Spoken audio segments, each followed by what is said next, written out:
मैं यहाँ तक फ़ोन थोड़ा प्रॉब्लम आ गया था कैमरा में, तो मैं आपको बता रहा था कि ये जो समुद्री सीमा है 200 किलोमीटर तक है। समुद्री सीमा जो है वह 200 किलोमीटर तक है। इसमें भी बंटवारा किया गया है। मैं इसके बाद पहले वाले वीडियो में अंकलास बताया था, अंकलास जो अधिवेशन बुलाया गया था सबको, सभी देशों का, तो उसी को लेकर निर्धारण किया गया था 200 किलोमीटर। 200 किलोमीटर तक किसी भी देश की समुद्री सीमा होगी। 200 किलोमीटर तक उसकी नेवी जो है उसकी निगरानी कर सकती है। तो इसमें जो बंटवारा किया गया है 12 किलोमीटर मुख्य भूमि से। अब इसमें भी देखिए, ये जो भूमि मैं बनाया हूं मैप, जो ये तो सीधा तो है नहीं, कहीं पे ऐसे, कहीं टेढ़ा है, कहीं टेढ़ा है। तो जो इसका ये वाला भाग है जो समुद्र के अंदर है, अगर ये बाहर निकला इतना, तो इसे मानकर पानी इधर इतना जाने दीजिए, लेकिन इसे जो लास्ट वाला है इसे मानकर एक रेखा खींच दी गई है कि यहां से 200 किलोमीटर होगा। समझा गया? ये सीधा तो है नहीं ये, तो कि कोई तो भाग इसका, जैसे ये भाग निकला है, इतना ये भाग निकला है ना, तो ये जो भाग अभी यहाँ यहीं से सीधी रेखा खींच दी गई है, तो जो सीधी रेखा खींच दी गई यहां से 200 किलोमीटर है। तो इसमें जो बंटवारा किया गया है 12 किलोमीटर तक भारत दोहन कर सकता है, तेल निकाल सकता है, कोयला निकाल सकता है, चाहे जो करना चाहे वो कर सकता है। इसके बाद फिर अगले 12 किलोमीटर तक, फिर यहां से जो ये 12 किलोमीटर जो है, ये जो इसके इस 12 किलोमीटर के बाद जो 12 किलोमीटर होगा, मतलब टोटल 24 किलोमीटर, यहां तक भारत को साफ सफाई करने का अधिकार है। जैसे लोग घूमने जाते हैं, तैरने वैरने जाते हैं अंदर बीच के पास में, जो तैरने वैरने जाते हैं लोग, तो यहां तक भारत को सफाई करने का अधिकार है 24 किलोमीटर तक। इसके बाद 176 किलोमीटर, इस 24 किलोमीटर के बाद 176 किलोमीटर यहां तक भारत आने वाले समय में जब पॉपुलेशन ज्यादा बढ़ जाएगी तो यहां पर चाहे तो भारत द्वीप बना सकता है। अब देखिए, ये जो लक्षद्वीप स्थित है ये काफी दूरी स्थित है ना, तो ये जो लक्षद्वीप स्थित है काफी दूरी स्थित है, तो उसी तरह भारत चाहेगा तो यहाँ 200 किलोमीटर तक अपना कोई भी द्वीप बना सकता है, वहां पे लोग जाके रह सकते हैं।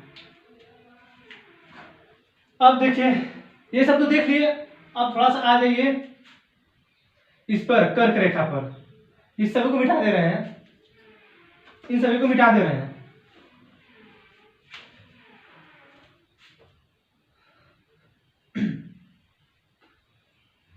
रेड क्लिप रेखा, मैकमोहन बता दिए कि सिर्फ अरुणाचल प्रदेश बोली जाती है। रेड क्लिप रेखा यहाँ पर है। एक 24 डिग्री समांतर रेखा भी पाकिस्तान ने बोला है, लेकिन भारत इसे मानता नहीं है। 24 डिग्री इसे भारत नहीं मानता है।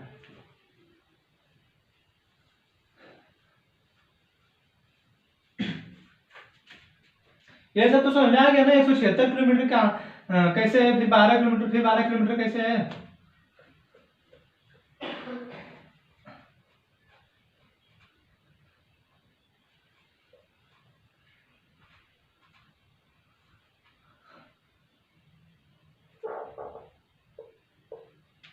अब कर्क रेखा थोड़ा देख लीजिए। कर्क रेखा भारत को दो भागों में विभाजित करती है, उत्तरी भारत और दक्षिणी भारत। दक्षिणी भारत को प्रायद्वीपीय भारत बोलते हैं, इसे हिमालय बोलते हैं, यहाँ बीच में मध्य भारत है। तो यहां से एक रेखा गुजरती है, कर्क रेखा।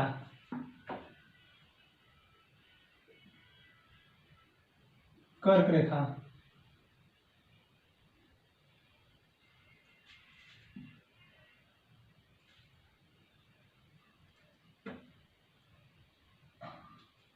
ये जो कर्क रेखा है भारत को दो भागों में बांटती है, प्रायद्वीपीय भारत, उत्तरी भारत। कर्क रेखा भारत के 8 राज्यों से गुजरती है। कर्क रेखा भारत के 8 राज्यों से गुजरती है। सबसे पहले गुजरात, उसके बाद फिर राजस्थान का छोटा सा भाग लगता है। जब हम अलग अलग स्टेट पढ़ाएंगे तो बताएंगे कि उसका कौन कौन सा जिला लगता है। तो राजस्थान का छोटा सा भाग लगता है, फिर मध्य प्रदेश, फिर इसके बाद मध्य प्रदेश लगता है, इसके बाद छत्तीसगढ़, मध्य प्रदेश के बाद छत्तीसगढ़, इसके बाद फिर झारखंड,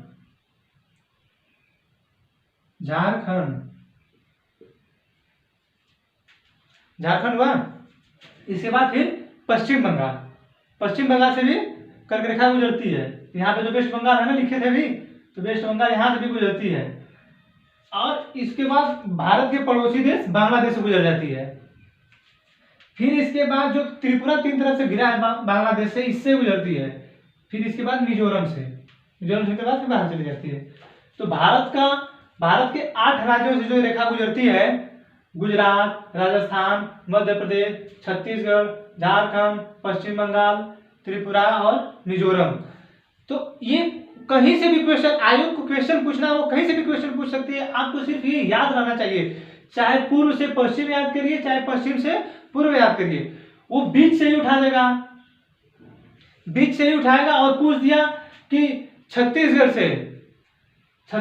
से पूर्वी साइड की तरफ भारत के कितने ऐसे राज्य हैं जो कर्क रेखा पर स्थित हैं, भारत के ऐसे कितने राज्य हैं जो कर्क रेखा पर स्थित हैं, तो बता दीजिए कि झारखंड, पश्चिम बंगाल, त्रिपुरा और मिजोरम। तो कहीं से भी क्वेश्चन पूछ सकता है, आपको आना चाहिए। समझ में आ गया कर्क रेखा। अब देशांतर देख लीजिए, देशांतर,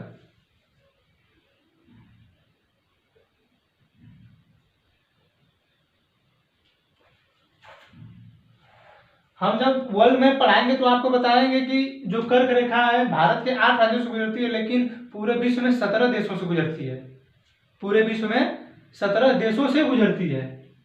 तो हम जब वर्ल्ड में पढ़ाएंगे तो उसमें आपको बताएंगे वो। ये देखिए जो आपका मानक समय रेखा है जो इलाहाबाद के नैनी से गुजरती है 82.5 डिग्री पर, 82.5 डिग्री पर।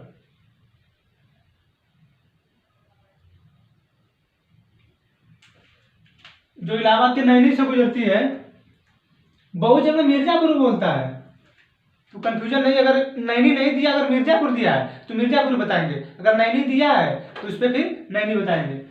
तो जो ये रेखा है यह भारत के ठीक बीचों बीच खींची गई है, भारत के ठीक बीचों बीच खींची गई है। यहां से 2 घंटे का अंतर होता है महाराष्ट्र की तरफ, जो महाराष्ट्र इधर है ना गुजरात की तरफ, 2 घंटे का अंतर होता है। 2 घंटे पहले वहां सूर्य उगेगा, 2 घंटे बाद यहाँ पर सूर्य उगेगा। तो ये जो रेखा खींची गई है भारत के 5 राज्यों से गुजरती है। उत्तर प्रदेश के बाद मध्य प्रदेश से अलग हुआ छत्तीसगढ़, उससे गुजरती है। फिर उड़ीसा से गुजरती है, फिर आंध्र प्रदेश से गुजरती है। 5 राज्य हुए, यूपी, एमपी, छत्तीसगढ़, उड़ीसा और आंध्र प्रदेश। देशांतर रेखा जो है भारत की जो मानक समय रेखा है जो 82.5 डिग्री पे स्थित है, 82.5 डिग्री पूर्वी देशांतर। अगर कोई पूछा भारत का मानक समय रेखा कितने देशांतर पर स्थित है, तो आप बताएंगे 82.5 डिग्री पूर्वी देशांतर। समझ आ गया। जो कि 5 राज्यों से गुजरती है, उत्तर प्रदेश, मध्य प्रदेश, छत्तीसगढ़, उड़ीसा और आंध्र प्रदेश। समझ में आ गया।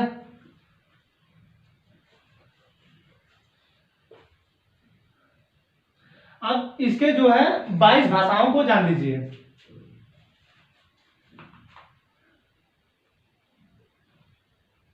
अब इसके 22 भाषाएं बोली जाती हैं अलग अलग। भारत भाषाओं का देश है, अलग अलग भाषाएं बोली जाती हैं यहाँ पर।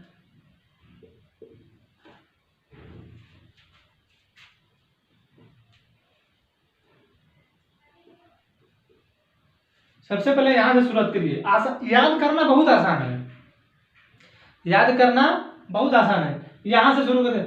जम्मू कश्मीर में कश्मीरी बोली जाती है, और यहीं से सटा है सिंध, पाकिस्तान वाला। ये जो पंजाब है आपका ना, इसी के ऊपर सिंध सटा है। तो जम्मू कश्मीर में कश्मीरी और सिंधी, कश्मीरी और सिंधी, कश्मीरी और सिंधी जम्मू कश्मीर बोली जाती है। फिर इसके नीचे आइए, पंजाबी, पंजाब में पंजाबी बोली जाती है। और इसके बाद फिर नीचे आ जाइए, यहाँ तक 15 लगभग राज्य हैं, अरे सॉरी, इतने जो राज्य हैं ये मध्य भारत के, यहाँ पर हिंदी बोली जाती है। यहाँ पर जो है हिंदी बोली जाती है। तो कश्मीरी, सिंधी, पंजाबी हो गया। इसके बाद फिर बंगाली, पश्चिम बंगाल में,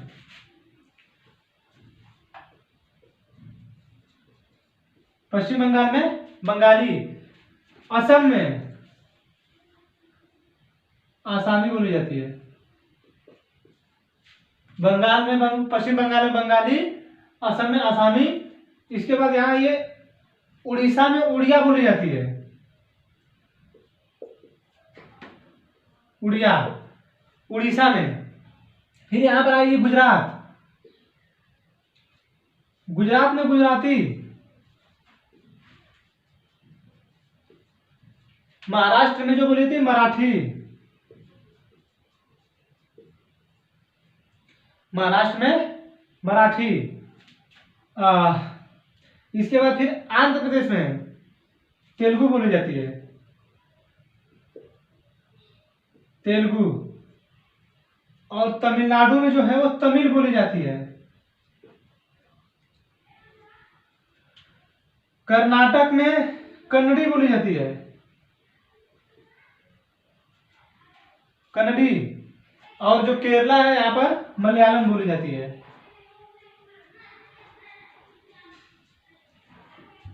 कितनी भाषाएं हुई? कश्मीरी, सिंधी, पंजाबी, यहाँ पर हिंदी बोली जाती है, यहाँ पर हिंदी। तो कश्मीरी, सिंधी, पंजाबी, हिंदी, बंगाली, असामी, उड़िया, तेलुगु, तमिल, गुजराती, मराठी, कन्नड़ी, मलयालम हो गया। इसके बाद फिर याद रखिएगा, इसके बाद फिर कितने हुए? ये कितने हुए?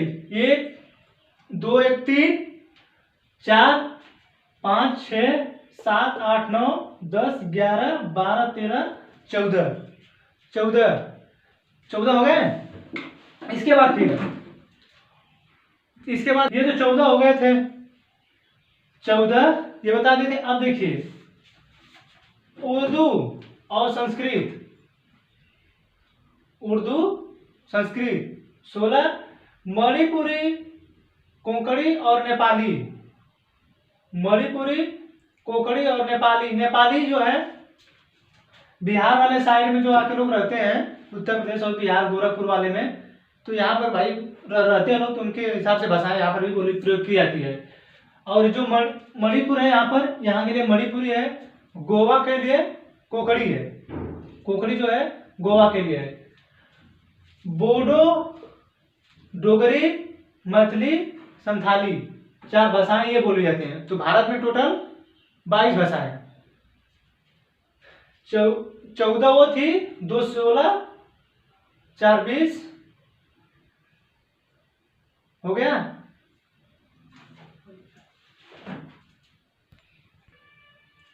सॉरी, देखिए अब ये गलती हो गई थी। ये जो पहले मैं भाषाएं राज्यों को बताया हूँ, इसमें 13 भाषाएं थी, 13 भाषाएं। और इसके बाद ये 2 15, 3 18 और ये 4 22। तो आसान जो याद करना है वो आसान बहुत है। ये थोड़ा गिनने में फॉल्ट हो गया था, 14 हो गया था बोलने में, तो ये 13 है। तो कश्मीर में कश्मीरी और सिंधी, पंजाब में पंजाबी, और इन राज्यों में जो मध्य भारत के बीच आता है इसमें हिंदी बोली जाती है। पश्चिम बंगाल में बंगाली, आसाम में असमी। राज्यों पर ही स्थित है, ज्यादातर भाषाएं भारत की जो है राज्यों पर ही स्थित है। उड़ीसा में ओडिया बोली जाती है, आंध्र प्रदेश में तेलुगु बोली जाती है, तमिलनाडु में तमिल बोली जाती है, गुजरात में गुजराती बोली जाती है, महाराष्ट्र में मराठी बोली जाती है, कर्नाटक में कन्नड़ी बोली जाती है, गोवा में जो कोंकणी बोली जाती है, और केरला में जो मलयालम बोली जाती है। और फिर ये उर्दू संस्कृत भारत में है, ये भी यहाँ भी लोग उर्दू संस्कृत बोलते हैं। जैसे मुस्लिम लोग हैं उर्दू बोलते हैं, पंडित जो लोग हैं वो संस्कृत बोलते हैं। और मणिपुरी वाले तो मणिपुरी कोकड़ी बता ही दिए, नेपाल के यहाँ पर लोग रहते हैं तो नेपाली है, गोरी, डोगरी, मैथिली, संताली भी यहाँ की जो मुख्य भाषाएं हैं। तो आपने सभी मुख्य भाषाओं को जान लिया, कर्क रेखा से कितने राज्य गुजरते हैं ये सभी जान लिया, भारत के कितने पड़ोसी देश है जो स्थलीय सीमा के साथ लगते हैं, जलीय सीमा के साथ मालदीव लगता है, श्रीलंका लगता है, दो है मालदीव और श्रीलंका। मालदीव बहुत दूर है लेकिन लगता है भी है, हिंद महासागर में आता है और ये वो भारतीय उपमहाद्वीप का ही भाग है, तो इसका पड़ोसी देश है। जब वर्ल्ड में पढ़ाएंगे तो बताएंगे भारतीय उपमहाद्वीप किसे कहते हैं, उसमें कितने देश हैं। तो भारतीय उपमहाद्वीप में मालदीव आता है तो ये इसी का देश है, मतलब पड़ोसी देश इसी का है। जो श्रीलंका और ये दोनों जलीय पड़ोसी देश हैं, और यहाँ पर जो बताए थे सब ये सभी स्थलीय देश हैं। तो आपको सभी जानकारी होगी समुद्री सीमा कहाँ तक है भारत की, भाषाएं कितनी बोली जाती हैं, भाषाओं को जो भी याद करना, और राज्यों पर स्थित है, राज्यों के नाम पर स्थित है, आप आराम से याद कर सकते हैं। 3-4 भाषाएं अलग हैं, तो उसे उर्दू संस्कृत तो आप ऑलरेडी जानते हैं, यही सिर्फ आपको दिक्कत रहेगा बोडो, डिग्री, मैथिली, संथाली, आसान, ये भी याद कर सकते हैं आप। तो आई होप आपको ये मेरा वीडियो पसंद आया होगा। छोटी छोटी गलतियाँ कहीं कहीं हुई हैं तो उसके लिए सॉरी। अभी थोड़ा सा नए होने के रीजन से थोड़ा सा गड़बड़ हो जा रहा है, तो उसके लिए सॉरी। आप लोगों को वीडियो ये पसंद आया होगा। अब अगले वीडियो का इंतजार कीजिए, पार्ट 3। ये जो वीडियो बताए हैं ये दो भागों में बट गया है, थोड़ा सा कैमरे में प्रॉब्लम की वजह से ये 2 भागों में बट गया है, तो ये 2 भागों में जाएगा। ये ठो पहला है, ये दूसरा है। तो मैप के साथ देखेंगे, रिवाइज करेंगे तो अच्छा होगा, अन्यथा पढ़ने से भूल जाता है। मैप में देखिए आराम से, ये देखिए मैप जो हम आपको बताए हैं, इसमें देख लीजिए, यहाँ पर मैप आपके पास हो, देख लीजिए कौन सी सीमा साझा करती है कौन से राज्य के साथ। हम अभी बताए हैं आपको कि जो आपका ये अफगानिस्तान है यहाँ पर है, लद्दाख जब से केंद्र शासित प्रदेश हुआ, लद्दाख और कश्मीर, तब जब पूरा जम्मू कश्मीर एक था, जम्मू कश्मीर जब पूरा एक था तो चीन के साथ भी सीमा साझा करता था, पाकिस्तान के साथ भी सीमा साझा करता था और अफगानिस्तान के भी साथ सीमा साझा करता था। लेकिन जब से केंद्र शासित प्रदेश हुआ और 2 भागों में बट गया, तब से लद्दाख जो अफगानिस्तान के साथ सीमा साझा करता है, चीन के साथ सीमा साझा करता है, और जो जम्मू कश्मीर सिर्फ पाकिस्तान के साथ सीमा साझा करता है। तो मैप देखिए, मैप देखने से आपको ज्यादा मतलब याद होगा। ऐसे पढ़ा दिया कोई और पढ़ा के सुन लिए, उससे कुछ नहीं याद होगा। सिर्फ इससे मैप देखिए। हम आपको पश्चिम बंगाल बता रहे थे, देखिए पश्चिम बंगाल यहाँ से यहाँ तक है, देखिए यहाँ तक है, हम आपको बताए थे, है कि नहीं। तो भूटान से लग रहा है, इधर नेपाल से भी लगता है, बांग्लादेश से भी लगता है। आपका जो सिक्किम है ये चाइना से भी लगता है, भूटान से भी लगता है, नेपाल से भी लगता है, आपको बताए हैं। तो मैप देखना स्टार्ट करिए। बांग्लादेश से 3 तरफ से घिरा है त्रिपुरा आपका, यहीं पर मैप देखना। हम आपको बार बार कहेंगे कि मैप देखिए, मैप से याद होता है। ज्यादातर चीजें जो दिमाग में स्थित होती है मैप से होती हैं। तो आई थिंक आप समझ गए होंगे। बहुत बहुत धन्यवाद। अब अगले वीडियो का इंतजार कीजिए। Thank you.